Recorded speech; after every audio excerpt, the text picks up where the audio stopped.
పల్లవి జ్ఞాపకాలు నన్ను ఎందుకు ఇలా వెంటాడుతున్నాయో అర్థం కావడం లేదు. ఆమె నవ్వు, మాటలు అన్నీ నా మెదడులో తిరుగుతున్నాయి. ఆ రోజు సాయంత్రం వాతావరణం విచిత్రంగా ఉంది. ఆకాశం మబ్బులతో కప్పుకుంది, గాలి చల్లగా వీస్తోంది. హాస్టల్ అంతా అసహజమైన నిశ్శబ్దంతో నిండిపోయింది. మెట్ల మీద నా అడుగుల శబ్దం మాత్రమే వినిపిస్తోంది. తక్ తక్ తక్. ఒక్కసారిగా ఒక శబ్దం వినిపించింది. ఎవరో నెమ్మదిగా ఏడుస్తున్నట్టు ఉంది.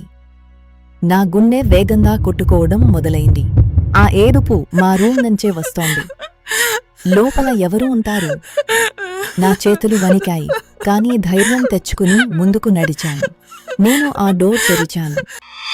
అక్కడ నేను చూసిన దృశ్యం నా గుండెని ఒక్కసారిగా ఆపేసినట్టయింది. ప్రతి కథ వెనుక ఒక రహస్యం ఉంటుంది. ఆ రహస్యం ఏంటో తెలుసుకోవాలనుందా? దుర్గా నతినా రాసిన ఈ అద్భుతమైన కథను ఇప్పుడే వాట్యాడ్లో చదవండి. లింక్ డిస్క్రిప్షన్లో ఉంది.